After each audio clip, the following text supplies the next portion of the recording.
Hey guys, it's Dale, the third here. How are you guys doing today? Hopefully good. But today, this video is going to be something dedicated to a film that I love the most. Excuse me. So, there's a lot of things you guys don't know. Is that I love games, and I love movies too. In fact, I have some favorite games and movies. Like Halo 2 is my favorite, and I have a favorite Jurassic Park film. And some of you are gonna hate me for this, some people are gonna dislike this video, but the one movie that I love is Jurassic Park 3. Jurassic Park 3 is my favorite Jurassic Park film of all time. And I love Jurassic Park very much. Like, the third film was my favorite, and Jurassic Park has so many great films. Like, the first one being a masterpiece, The Lost World being a great sequel, Jurassic World going back to its roots, and Jurassic World Fallen Kingdom taking an idea of easels from The Lost World, except now dinosaurs are actually on the mainland. And there are some iconic characters in Jurassic Park, like Ian Malcolm, Alan Grant, and other iconic characters that I can think of. But the one thing that they talk about is what they hate in Jurassic Park 3. But I like Jurassic Park 3, and this is going to be my first video series of what I like in movies, games, anything in general that comes into mind. I might make a separate video of what I dislike in Jurassic Park 3 and actually have another series called What I Dislike series. Like my Q&A series, like I'm doing a little bit better with my Q&As. Like I haven't got any new questions yet, so I don't know when the next Q&A will happen. So if you guys do know, So if you guys want to get your questions answered before the next episode comes, I think somewhere next week or next month, because next month is going to be my birthday on July 22nd, so yeah. But anyway, let's get right into what I like in Jurassic Park 3.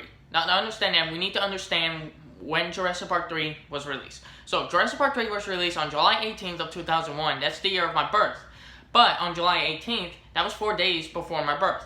And when I grew up somewhere in 2002 or 2003, actually 2004, is when me and my family started watching Jurassic Park. We watched the first, The Lost World, and JB3.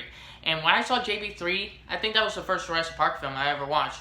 And that's when I loved the film. Even though it was short, I still love it. Like, the new dinosaur, the Spinosaurus, is actually my favorite dinosaur. And I actually like that aspect of the third film. Like, they introduced the biggest, baddest dinosaur ever, like giving a T-Rex the break from the spotlight. Like, Joe Johnston, the director of Jurassic Park 3, who also directed other things and helped made the films, like Star Wars he helped made, and he directed Jumanji, and after Jumanji, he made Jurassic Park 3, which is the one I'm going to talk about now. And after he made Jurassic Park 3, he went to make Captain America, the First Avenger. So Joe Johnston has a lot of career history with films and other social media. But Jurassic Park 3 is what I'm going to be mostly talking about. So let's get down to things I like. Number 1, the return of Sam Neill, aka Alan Grant. Now, behind the scenes, Sam Neill explained that he was actually happy to be back in the third film. They didn't bring him back in The Lost World because he felt slightly missed out. But here he was back in the third film as planned. And you can actually watch behind the scenes because I got the collector's edition of every Jurassic Park film. I got the first one, The Lost World, and JB3. And of course, I got Jurassic World. One of my favorite Jurassic Park films to watch of all time. So, the reason why I like the return of Sam Neill is because, well, we barely see him in The Lost World. Now, that's going to go into 1A, the story of Jurassic Park 3. Okay, so let's get this out of the way. Some people think that Jurassic Park 3 doesn't continue where The Lost World ended. And you are wrong. You see, Jurassic Park 3 takes place after the events of the San Diego incident in The Lost World. And if you actually watch the film of The Lost World and watch the opening of Jurassic Park 3, the island was now restricted to prevent anyone from going to Site B. That includes hunters and, well, tourist people and other humans. So the island was restricted to prevent anyone from going there and to bring back dinosaurs to the mainland. But we will see that happen in Fallen Kingdom. On Nublar, of course, since it was going to explode anyway. Now, the one thing that people didn't listen carefully throughout the films is details. And one of the details was in the scene of the boardroom scene, the auction scene, where Dr. Grant is talking about velociraptors. And when he asked 2 questions about not just Jurassic Park, but also the events of San Diego, because you do know this film does take place after the events of San Diego, since, well, you probably knows that Malcolm made the book out of it and probably read it, and that's why you never heard of it. And the reason why I like Jurassic Park 3 because it does continue where Lost World ended with that whole speech of Hammond saying if we could step aside and trust in nature, life will find a way, which is actually true. Because we see life will always find a way throughout the films. Like let's take Jurassic World for an example. Since they made a highly intelligent dinosaur, it will always find a way to break out of its habitat. And in Fallen Kingdom, we see that life will find a way to destroy Isla Nublar with the dinosaurs on them. So nature does have a way to, find its way of life. Now let's go on to the number 2, my favorite moments. Well, one of my favorite moments in JB3. So when I first saw Jurassic Park 3, there was something I never actually see in a film. Is, of course, the iconic scene with the Spinosaurus, the plane crash. When the plane hit that Spinosaurus' sail, and when it crashed into the tree, we all know the Spinosaurus is like, oh, these humans just hit me in the sail of the freaking plane. I'm trying to control the cursing, so that's why I'm gonna step back from it. Anyway, back on topic. The plane crash in Jurassic Park 3 was the only Jurassic Park film we ever see a plane crash. Because it just shows you that, this is what happens when you, make a dinosaur mad, or in this case, a mysterious strongest dinosaur that survived getting hit by a plane. And of course that led to the Spinosaurus destroying the plane, ripping the cockpit off with its bare hands, crushing it with 1 foot, and broken through the cabin with its snout. Basically, the Spinosaurus would do whatever it takes to kill the humans that hit him in the sail with the mysterious plane that came out of nowhere. So that's basically what I love about Jurassic Park 3, is what led to the Spinosaurus having more screen time and why there were more chase scenes. I'm not saying it's a bad thing, it was actually a good thing because we actually get to see what this dinosaur can do. Speaking of that, coming in at number 3 of what I also like is what the Spinosaurus did.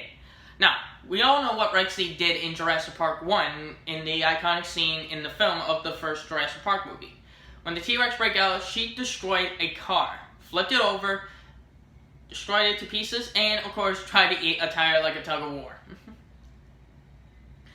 And of course, she loves to play with the flare. I mean, come on, who doesn't like to play fetch with a flare?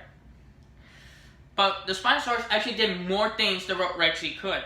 Sure, she silently snuck up behind the raptor to save Grant and the others, but Spinosaurus actually did something as a funny scare thing. It appeared right behind Grant and Eric from the other side of the fence, and of course, had the phone ringing from its gut. And actually, that's pretty funny, but also like, holy crap, how did he get here so fast? Oh, there's actually a video from Jeremy James Project that actually explains how the Spinosaurus was right behind him and why they never saw him. Yes, I'm actually referring to the Spinosaurus as a him, because this is actually a male hybrid dinosaur. The reason why I'm doing this is because it's a quotation. We don't know if it's a truly hybrid. Because we've seen things what the Spinosaurus survived and what it could do. So let me list it down for you so that way you know what it does. It took a direct hit from a plane, destroyed said plane, killed the T-Rex, crashed through a fence, and sank a boat. Like no other dinosaurs can do the 5 things the Spinosaurus did. Except stop by doors. Which actually is sort of confirmed by Jeremy James Project, who actually made a video of why the Spinosaurus couldn't break down the door. It's because it was poking through the cabinet with its snout. It's not confirmed, but we have to see if it is confirmed by Joe Johnston and the other members that made Jurassic Park 3. Number 4, the Pteranodons. Now, I know what you're going to say, but Dale, pterodons are not dinosaurs. They're from prehistoric times, and they're flying mammals, so they are dinosaurs, but I'll let you agree with your opinion.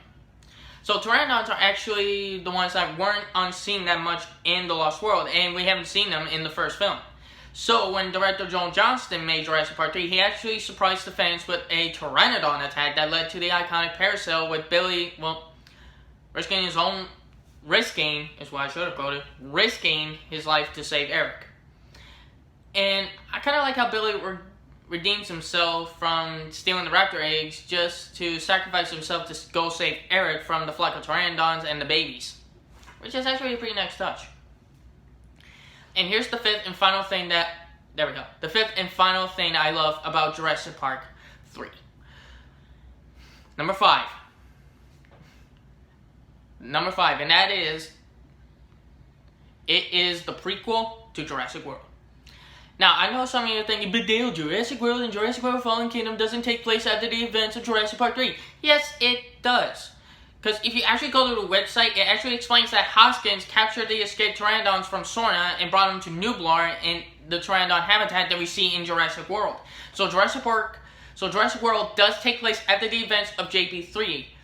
And in that website, we also see that Grant tried to explain another dinosaur on the island that could cause an extinction on the island, and that was the Spinosaurus, because Grant and the others, which is Grant himself, Eric, Paul, and Amanda, and Billy too, because those are the only 5 that made out alive on that island.